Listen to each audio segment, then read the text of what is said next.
గత 27 సంవత్సరాలుగా తమ ఆలయంలో గురు పౌర్ణమి వేడుకలను అత్యంత ఘనంగా నిర్వహిస్తున్నామని అంగడి దిబ్బ శ్రీ షిరిడి సాయిబాబా ఆలయ వ్యవస్థాపకులు చిన్నారావు తెలిపారు.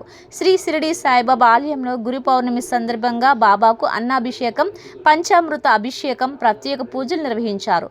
గురు పౌర్ణమి వేడుకల్లో భక్తులు పాల్గొని షిరిడి సాయిబాబాను దర్శించుకొని పూజలు గావించారు. ఆలయ ప్రాంగణంలో మహా అన్నదాన కార్యక్రమాన్ని నిర్వహించి భక్తులకు ప్రసాద వితరణ చేశారు. ఈ సందర్భంగా చిన్నారావు మాట్లాడుతూ కుల మతాలకు అతీతంగా తమ ఆలయంలో అన్ని మతాల పండుగలను గత కొన్నేళ్లుగా నిర్వహిస్తున్నామని చెప్పారు. అన్ని మతాల సారాంశం ఒక్కటేనని, పరమత సహనంతో మెలగాలని ప్రజలకు తెలియజేయడమే తమ లక్ష్యమని తెలియజేశారు.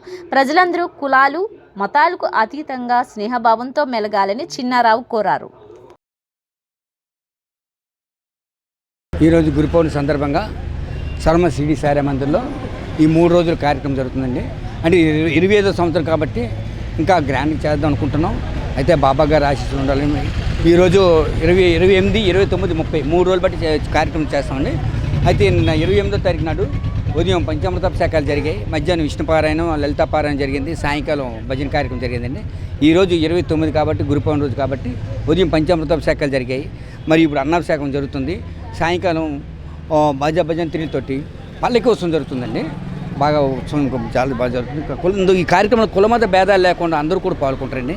రేపు 30వ తారీఖు నాడు అన్నసంతర్పణ జరుగుతుంది, అన్నప్రసాదం. అందరూ కూడా భక్తులు వచ్చి ఈ కార్యక్రమాలు తిలకించి ప్రతి ఒక్కరు కూడా తీర్థప్రసాదాలు స్వీకరించి ఆ బాబా గారు ఆశీస్సులు పొందుతారని మరీ కోరుకుంటున్నాను. ఇట్లు